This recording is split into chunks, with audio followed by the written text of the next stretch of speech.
ناظرین، جس ملک میں امیر اور غریب کے لیے تعلیم، انصاف اور سزا کا دوہرا معیار ہو، اس ملک میں ظلم کے خلاف آواز اٹھانے والا ہر شخص اپنی جان سے ہاتھ دھو بیٹھتا ہے، اور دیکھنے سننے والے سوائے اپنی اپنی رائے دینے کے اور کچھ نہیں کر سکتے۔ دولت اور طاقت کے نشے میں چور بے رحم افراد کے ہاتھوں جب کوئی جرم سرزد ہوتا ہے تو انہیں بچانے کے لیے سماجی، سیاسی اور قانونی سہارے کی تلاش شروع ہو جاتی ہے، اور آخرکار ہوتا وہی ہے جو صدیوں سے ہوتا چلا آ رہا ہے۔ سگنل پہ کھڑے ٹریفک اہلکار کو سرے عام اپنی بڑی گاڑی کے نیچے کچل دیا جائے، یا پھر اپنی دولت، طاقت اور حیثیت کا مظاہرہ کرتے ہوئے ایک معمولی سی بات پر کسی گھر کا جوان بیٹا گولیوں سے چھلنی کر دیا جائے، یا پھر راہ چلتے بے بس شہریوں کو اپنی انا کی بھیٹ چڑھا دیا جائے، ان تمام جرائم سے جان چھڑانے کے لیے 100 بہانے تراش لیے جاتے ہیں اور خود کو بہت آسانی سے بے گناہ بھی ثابت کر لیا جاتا ہے۔ مگر اس دوران کہیں نہ کہیں کچھ ایسے سوال بھی جنم لیتے ہیں جن سے جان چھڑانا انتہائی مشکل ہو جاتا ہے۔ ایسے ہی کچھ سوالات لے کر آج کی اس ویڈیو میں ہم کئی باتوں سے پردہ اٹھانا چاہتے ہیں، ایسی باتیں اور ایسے سوالات جو آپ دیکھنے والوں کے دل میں بھی موجود ہوں گے۔ یہ واقعہ کراچی کے ایک علاقے ڈیفنس کا ہے۔ 24 دسمبر 2012 کی رات تقریباً 11:30 بجے کا ٹائم ہوتا ہے، اور گھر کے باہر ایک وڈیرے کا ڈرائیور جس کا نام غلام مصطفیٰ تھا، وہ ایک لڑکی کو جس کا نام ماہا تھا اسے چھیڑتا ہے۔ تو اس بات پہ وہ لڑکی اپنے گھر پہ فون کر کے اپنے بھائی کو بلا لیتی ہے۔ تو اس لڑکی کا نوجوان بھائی اس وڈیرے کے ڈرائیور سے جھگڑا کرتا ہے اور اسے ایک تھپڑ بھی مار دیتا ہے۔ جب یہ بات اس وڈیرے کے بیٹے کو پتہ چلتی ہے تو وہ اپنے ساتھ کچھ دوستوں کو لے کر آتا ہے اور اس لڑکی کے بھائی سے لڑ پڑتا ہے، اور بات اتنی زیادہ بڑھ جاتی ہے کہ وہ وڈیرے کا بیٹا اپنی چھپائی ہوئی گن نکالتا ہے اور اس لڑکی کے بھائی کو گولیوں سے چھلنی کر دیتا ہے،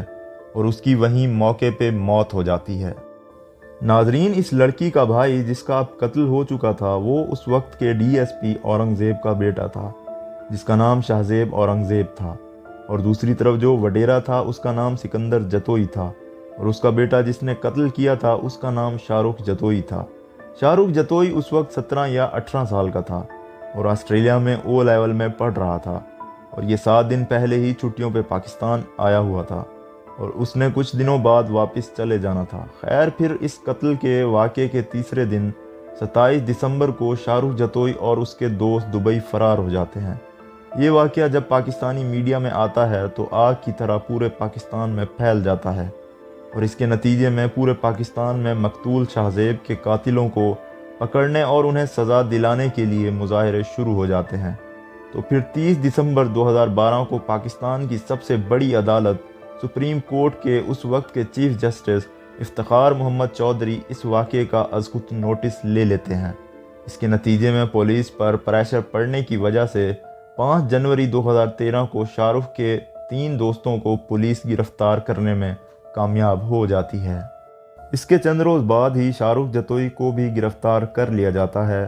اور ان سب پر قتل، دہشت گردی اور فساد فی الارض کی دفعات بھی لگا دی جاتی ہیں۔ جب یہ کیس عدالت میں چل رہا ہوتا ہے تو پھر اچانک یہ نیوز آتی ہے کہ شہزیب کے والد اورنگزیب اور شاہ رخ جتوئی کے باپ کے درمیان صلح ہو گئی، اور دیت میں شہزیب کے والد کو ڈیفنس میں 500 گز کا بنگلہ، آسٹریلیا میں ایک فلیٹ اور 27 کروڑ روپے ادا کیے گئے، لیکن سپریم کورٹ نے اسے قبول کرنے کی بجائے مقدمہ چلانے کا حکم دیا۔ کچھ مہینوں کے ٹرائل کے بعد 7 جون 2013 کو قتل کا جرم ثابت ہونے پر شاہ رخ جتوئی اور سراج تالپور کو سزائے موت اور 5-5 لاکھ روپے جرمانے کی سزا سنا دی جاتی ہے، اور ان کے باقی 2 ساتھیوں کو عمر قید کی سزا سنا دی جاتی ہے۔ اس کے بعد ملزموں کی جانب سے سزائے موت کے خلاف سندھ ہائی کورٹ میں اپیل دائر کر دی جاتی ہے، تو سندھ ہائی کورٹ صلح نامہ کی اپیل مسترد کر دیتی ہے، لیکن شاہ رخ جتوئی اور سراج تالپور کی سزائے موت کو کالعدم قرار دیتے ہوئے ان کی سزائے موت کو عمر قید میں تبدیل کر دیا جاتا ہے۔ قید کے دوران شاہ رخ جتوئی کو جیل کی بجائے ہسپتال میں کمر کی درد کی وجہ سے 7 سے 8 ماہ رکھا جاتا ہے، لیکن جب یہ بات میڈیا میں لیک ہوتی ہے تو جیل انتظامیہ فوراً اسے دوبارہ جیل میں منتقل کر دیتی ہے، اور اس کے کچھ عرصے بعد چیف جسٹس ثاقب نثار جب کراچی کی لانڈھی جیل کا دورہ کر رہے ہوتے ہیں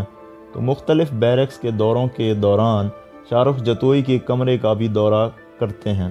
تو شاہ رخ جتوئی سی کلاس کے کمرے میں رہ رہا ہوتا ہے۔ اس پر چیف جسٹس جیل انتظامیہ پر کافی برہم ہوتے ہیں اور شاہ رخ جتوئی کو واپس ڈیتھ سیل میں منتقل کر دیتے ہیں۔ اس کے بعد یہ کیس سپریم کورٹ میں جاتا ہے۔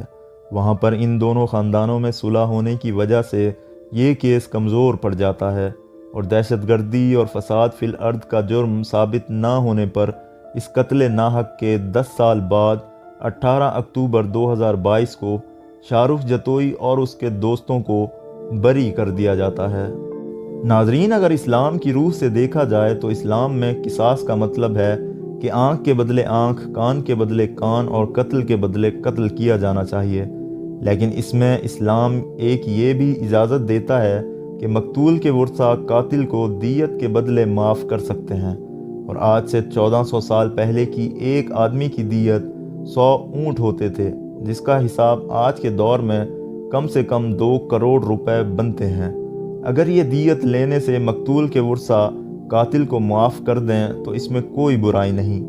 لیکن اللہ کہتا ہے کہ قصاص میں زندگی چھپی ہوئی ہے، یعنی قاتل کو جب قتل کے بدلے قتل کیا جائے گا تو ملک میں جرائم کا خاتمہ ہوگا اور معافی کی اجازت ہے، لیکن بہتر یہی ہے کہ قتل کے بدلے قتل کیا جائے۔ مزید ایسی ویڈیوز کے لیے اس چینل کو سبسکرائب کریں اور اپنے دوستوں کے ساتھ بھی شیئر کریں۔ اللہ حافظ۔